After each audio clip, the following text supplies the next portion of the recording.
Let's get physical. It's Jordan here, back again with this week's update on all the physical releases coming to the Nintendo Switch. We're in the first week of March. We're looking at the releases from the 2nd until the 6th. As always, we're taking a look at all the physical retail releases, all the low print games up for order, some juicy imports, and our community spotlight where you show off your pickups. And stay tuned because we're going to tell you how you can win $20 Play Asia store credit. Remember, if you want to support this little series of ours, leave us a comment with what you are playing in your backlog and what is the most recent addition to your collection. This is a community-driven series, so we always want to know what's going on in your Switch world. I didn't pick up anything this week, sadly. I wanted to pick up Room Factory, but there's no English versions here in China, so I will have to wait until I visit England in the summer.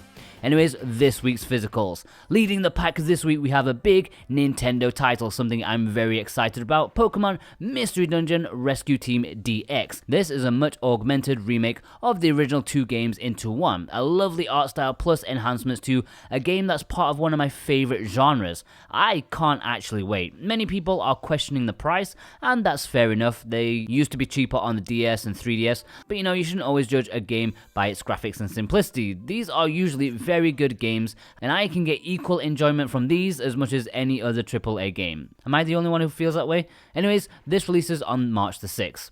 As a heads up for Europeans, Code Realize is making its way to your shores this week after being released physically a few weeks ago in North America. Right, a couple that I missed last week, both Secret of Magic 1 and 2 and Mystery Investigations 1 were released physically last week by Just 4 Games, a French distributor turned publisher. As you can imagine, info is pretty slim, especially in English-speaking realms, but those looking for a complete collection will want to note these two games down. I believe that they're only released in Europe as far as I know, but I'm not 100% on that. Right, that's it for Western retail. Now, there are no low print game announcements this week as far as I can tell, so let's jump into the imports. Before that, just a heads up that all the games mentioned here today, if any of them take your fancy, then in the description and pinned comment we have links below as to where you can find them for yourself to purchase. They are affiliate links, so any purchase that you make using those links will also help out the SwitchWatch team massively to keep improving the show for you guys. You're always fantastic and we appreciate it very, very much. If you do use our links, don't forget to type in the coupon code SwitchWatchTV. That's all one word, SwitchWatchTV, to get 5% off every physical item you purchase. Don't forget to use our links though. If you don't use our links, then it won't support us, so please don't forget that. Doraemon Nobita's New Dinosaur is releasing in Japan on the 5th. This looks set to be a cheap action-adventure game aimed at kids, as Doraemon and his pals journey back 66 million years to the past to find some dinosaurs. I don't believe there's any English on this one. Neo Atlas is getting a reprint in Japan, this time bundled with a guidebook and under the Best Choice label. I do believe this does have English on the cartridge, although there is a Western release, so it's not particularly important. Not that I've ever actually seen anyone with a Western release of this game. I don't think anybody sent that info to the community spotlight or not. I don't know, I could be wrong. But anyways, this is out on the 5th of March. Kishifuji Sota no Shogi Training is, unsurprisingly, a training game for the traditional Japanese game Shogi. It's also starring a professional Shogi player, Kishifuji. No English, as you can probably expect from this one.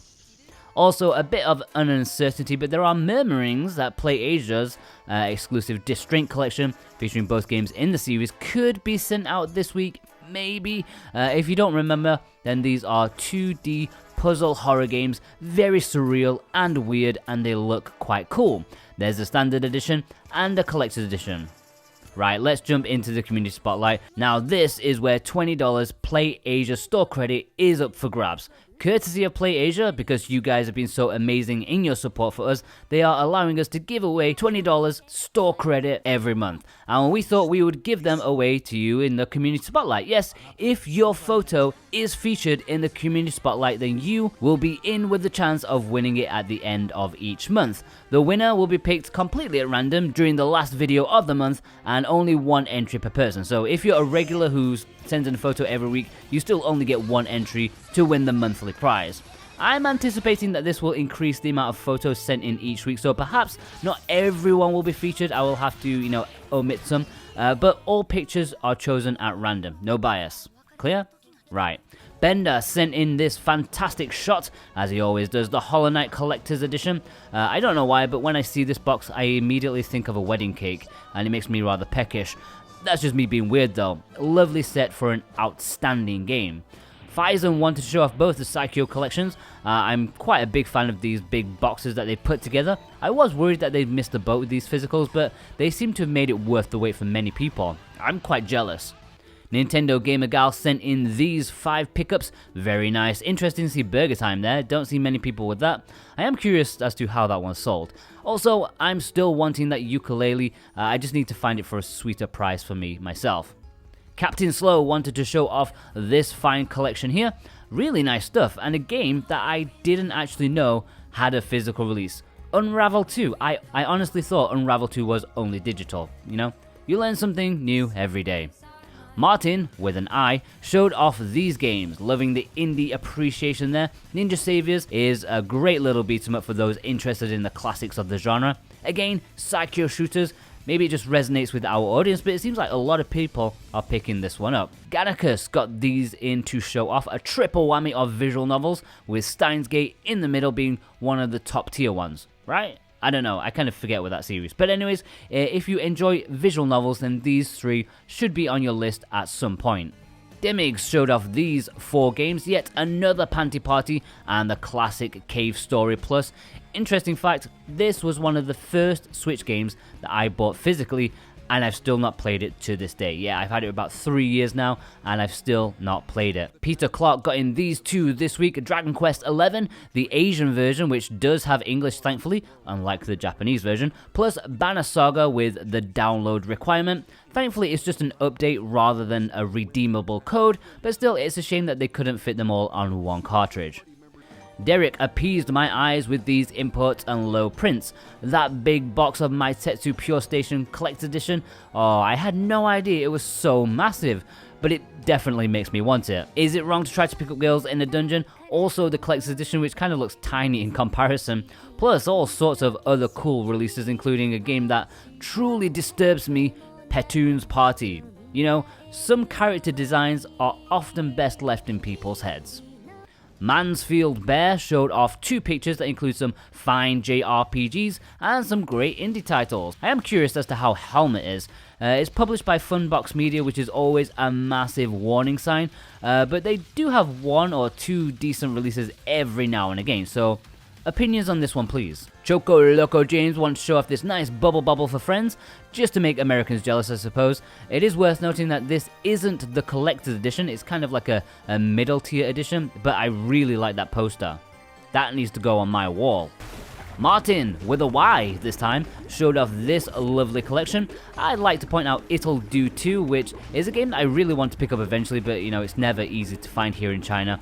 Although I am guessing it's difficult even when I go back to the UK, since Nicholas don't usually release stuff over there. Oh, and that is the recent Japanese release of Golf Story. That looks lovely.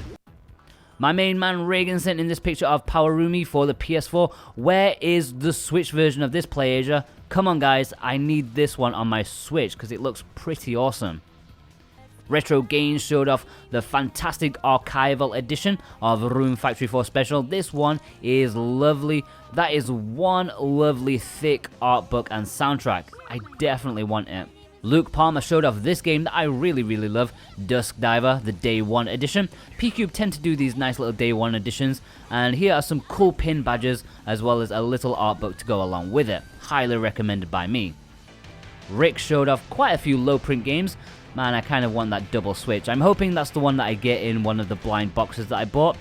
Also, that is a cool looking Blazing Chrome Collector's Edition, fashioned to the style of a VHS box. Love it. Chris Hepburn showed off his love for Inti Creates. You can't say that company doesn't work hard. It's obviously including the very new Mega Man Zero and ZX collections, which is only going to make Europeans jealous, I suppose. He also got this edition, which was a new release last week. Would love some thoughts on these games. The older I get, the more I appreciate arcade style pick up and play titles. God of Resin got in these great editions. He got The Escapist in his limited run blind box, not too shabby. Another Room Factory archival edition, love it. Plus a nice Black Sad. Can anyone talk about the performance these days in Black Sad? I know it was desperately in need of a patch upon initial release.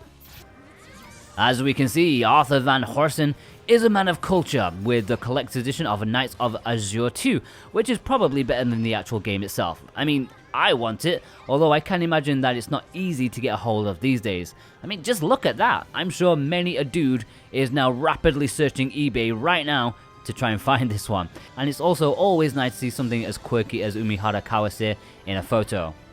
Night Crusade got in these two games, both popular this week and last. He also did a mini unboxing for you guys of the Psycho shooters, which is, always nice to see. And he showed off the CD and the song list, which is actually my favorite part of collector's editions. I'm a big fan of game music, and is usually the main reason that I'd buy a collector's edition. And finally, to round this week off, because my voice is breaking right now, we have two photos from Jonathan. Firstly, some recent pickups. Always nice to see Hatsune Miku Collector's Edition, which, by the way, is a game that I just can't stop playing. There are some recent games in there too, like Rune Factory 4 and 2 Point Hospital. Check out our reviews. But I really love this photo. This is a full Psycho shooter collection. Yep, this includes both the recent Western releases, plus both volumes in their Japanese collector's editions. And not only that, but he's also gone and got the 3 South Asian volumes, including the 3rd volume, which was the only one to get a collector's edition, which, as you can see, is quite eye-catching. I had no idea it was so, inviting.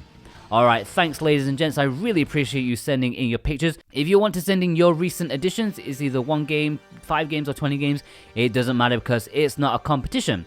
And you can be in with the chance of winning $20 Play Asia store credit for your next purchase. Send your picture over to me on Twitter at SoWhatAboutGame. Please DM me so that I can keep track of it, or you can email it into contactors@switchwatch.co.uk.